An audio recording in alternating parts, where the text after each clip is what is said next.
비도 오고 우박도 내리고 천둥도 치는 요란한 밤입니다. 저만 웃긴가요? 저는 이 자리가 심히 떨리고 두렵습니다. 거룩한 부담감이 아니라 이유가 뭘까 생각해 봤더니 정면에서 저를 바라보고 있는 비디오 카메라 때문이라는 것을 깨달았습니다. 네. 연예인도 아닌데 그럴 수 있지라고 스스로를 위로하며 떨리는 마음으로 말씀을 전해드립니다. 그럼에도 마태복음 10장 28절은 이렇게 말씀하십니다.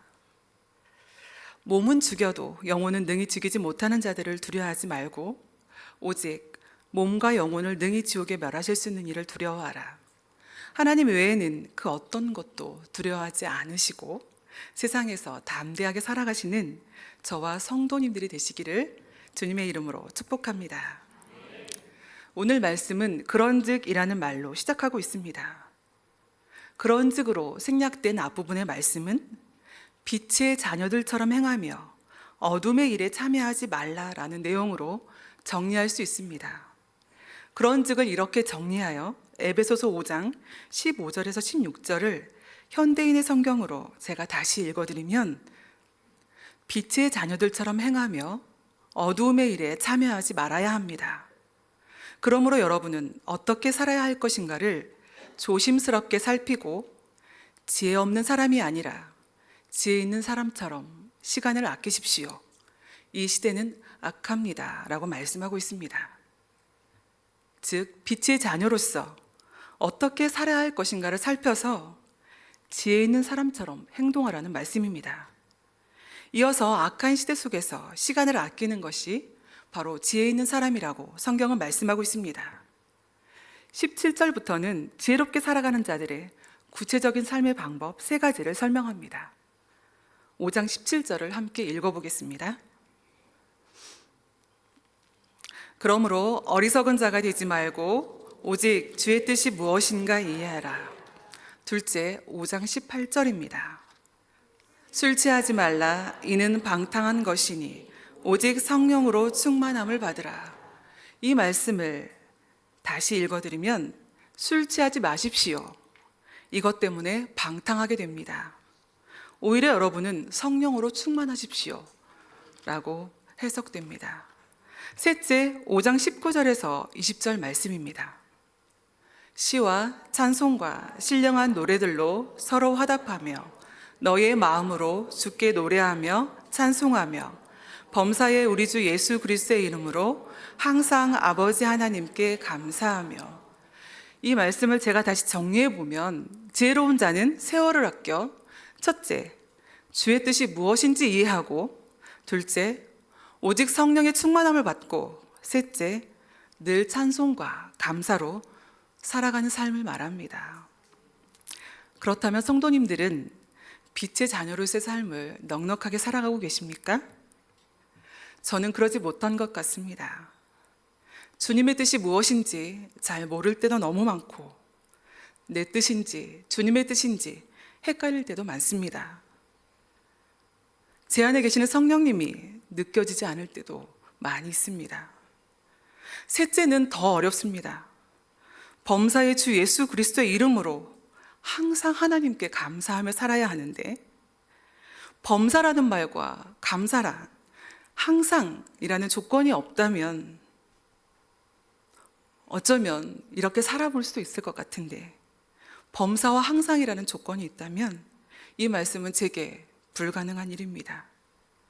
그렇다면 쇠사슬에 묶인 바울이 로마 감옥에서 할 일 없이 에베소 교회에 무리한 요구를 하고 있는 것일까요? 불가능한 일을 오늘 우리에게 명령해서 우리의 마음만 심란하고 무겁게 하고 있는 것일까요? 바울이 과연 그런 분일까요? 고요엘 목사님께 묻는다면 바울 이 사람이 참 괜찮은 사람입니다. 이분이 그럴 사람이 아닙니다. 이렇게 말씀하실 것 같습니다. 저는 바울의 편지에서 그 답을 찾아보았습니다. 총 6장으로 되어 있는 에베소서를 읽다 보면 한 가지 사실을 확인할 수 있습니다. 바울이 매 장마다 성령에 대해서 언급하고 있다는 것입니다. 함께 확인해 볼까요? 우리 조은혜 집사님께서 말씀을 읽어주시겠습니다. 에베소서 1장 13절입니다. 그 안에서 너희도 진리의 말씀 곧 너희의 구원의 복음을 듣고 그 안에서 또한 믿어 약속의 성령으로 인치심을 받았으니 2장 22절 말씀입니다.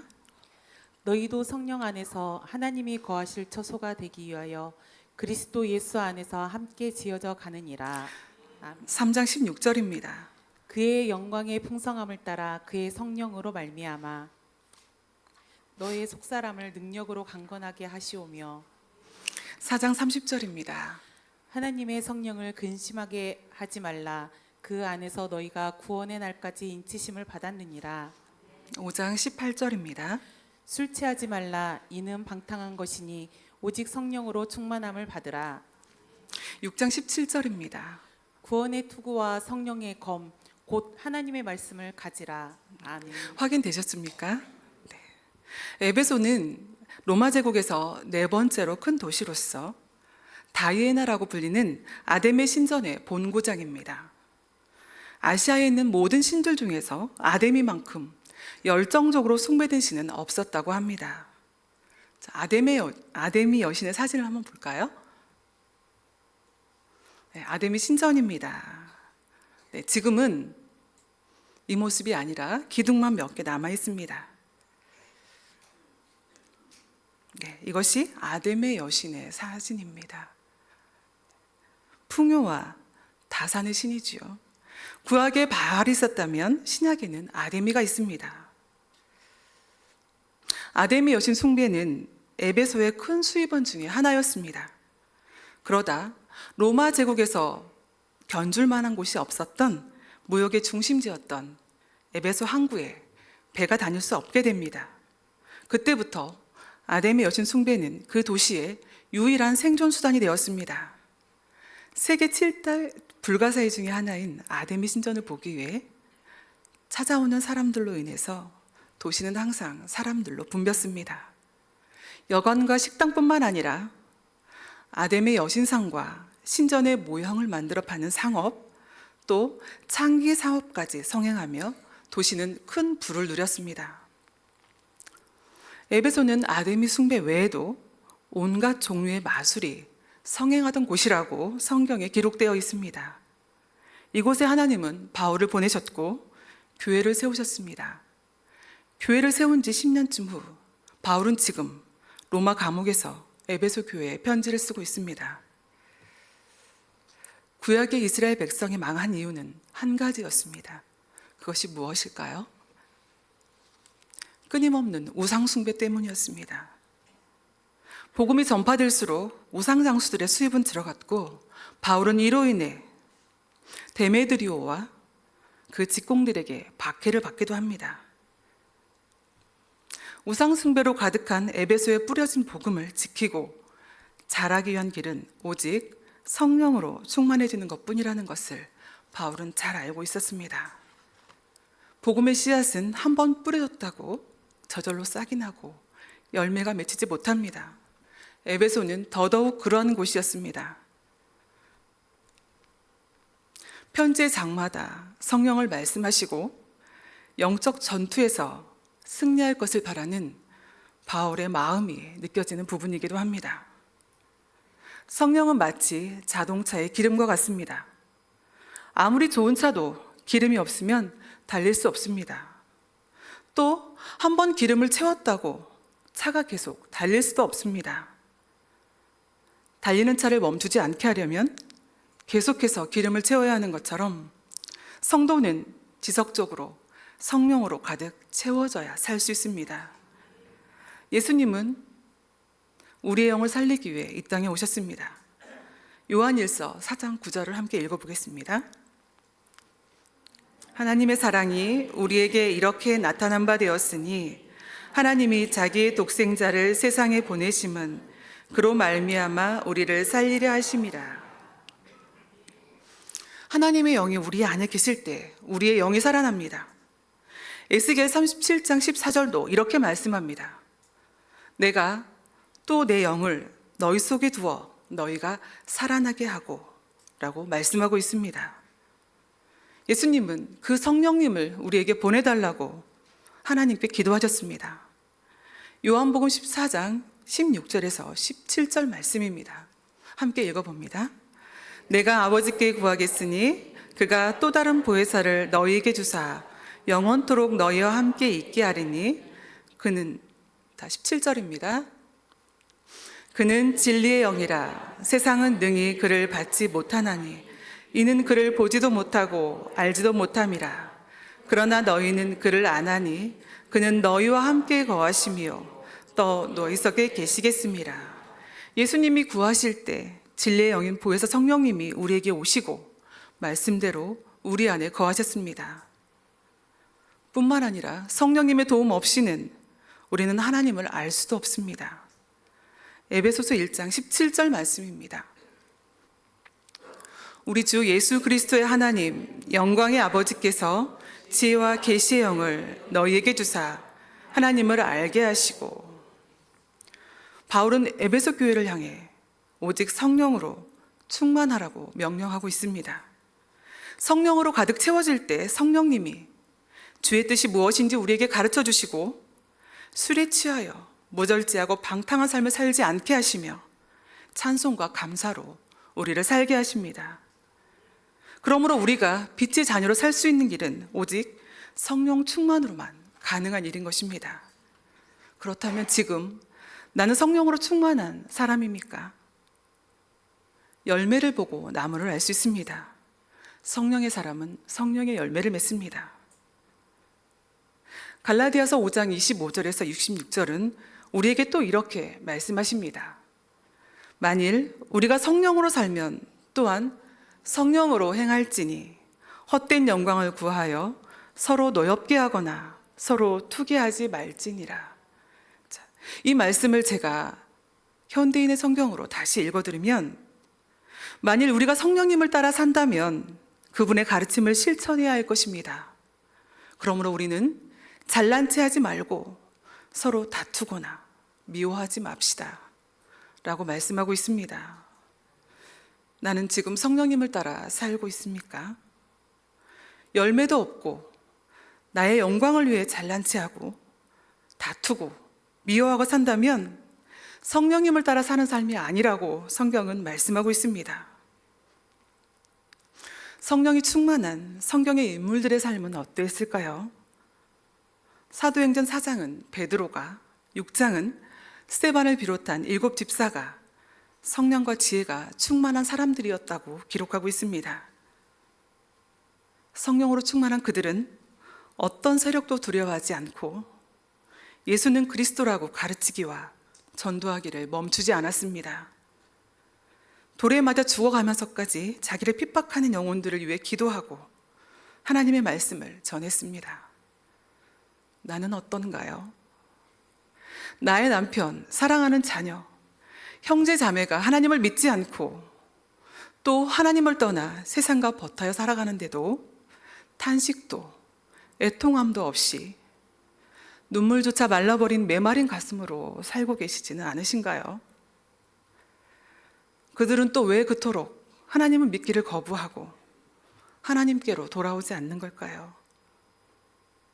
에베소서 6장 11절에서 12절 말씀이 우리에게 답을 주고 있습니다. 함께 읽어보겠습니다. 마귀의 관계를 능히 대적하기 위하여 하나님의 전신갑주를 입으라. 우리의 씨름은 혈과 육을 상대하는 것이 아니요 통치자들과 권세들과 이 어둠의 세상 주관자들과 하늘에 있는 악의 영들을 상대함이라. 바울은 우리의 싸움이 악의 영들과의 싸움이라고 말합니다.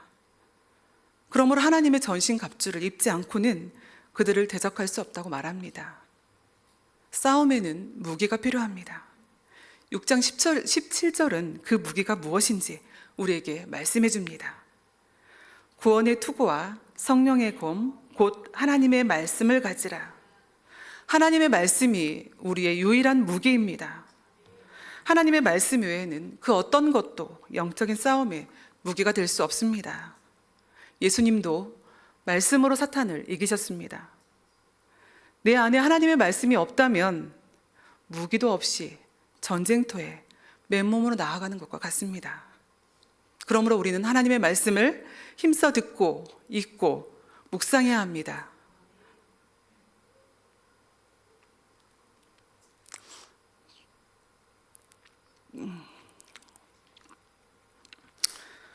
오늘 여러분은 성경을 얼마나 읽으셨습니까? 매일 성경을 읽으심으로 성령의 무기를 가지시는 성도님들이 되시기를 예수님의 이름으로 축복합니다. 우리는 모두 성령으로 충만해져야 합니다. 성령으로 충만해지기 위해 어떻게 해야 할까요? 사도행전 1장 14절 말씀에는 어떻게 하면 성령으로 충만해지는지 우리에게 가르쳐주고 있습니다. 함께 읽어보겠습니다. 여자들과 예수의 어머니 마리아와 예수의 아우들과 더불어 마음을 같이하여 오로지 기도에 힘쓰더라. 성경은 그들이 마음을 같이하여 함께 모여 기도에 힘쓸 때 모두 성령의 충만을 받았다고 증언하고 있습니다. 예수님은 또 우리에게 이렇게 약속해 주십니다. 누가복음 11장 13절 말씀을 마지막으로 함께 읽어보겠습니다. 좋은 것을 자식에게 줄 줄 알거든 하물며 너희 하늘 아버지께서 구하는 자에게 성령을 주시지 않겠느냐 하시니라. 오직 성령으로 충만하여 빛의 자녀로 지혜로운 삶을 살아가시는 시온 영광교회 성도님, 또 우리 영을 살리러 이 땅에 오신 예수님을 전하는 전도자로 살아가시는 성도님들이 되시기를 예수님의 이름으로 축복합니다. 기도드리겠습니다. 하나님 아버지 감사합니다. 구하는 자에게 성령을 주신다는 약속의 말씀을 의지하여 기도합니다. 이 시간 기도할 때 우리 모두 성령으로 충만하게 하옵소서. 여리고의 맹인이 불쌍히 여김을 바라고 주님께 외쳤던 것처럼 우리가 외쳐 기도할 때 우리의 눈을 열어 하나님 나라를 보게 하시고 영혼을 향한 사랑과 소망이 넘치게 하옵소서. 사랑하는 딸을 위해 수지심도 내려놓고 주님께 매달린 수로보니게 여인처럼, 귀신 들린 외아들을 살려달라 소리 지르던 아버지처럼 우리의 남편과 자녀, 형제 자매와 이웃의 영혼을 위해 부르짖어 기도하게 하옵소서. 그리함으로 마침내 하나님의 말씀으로 세상에서 승리하는 성도님들이 되게 하여 주옵소서. 예수님의 이름으로 기도드립니다.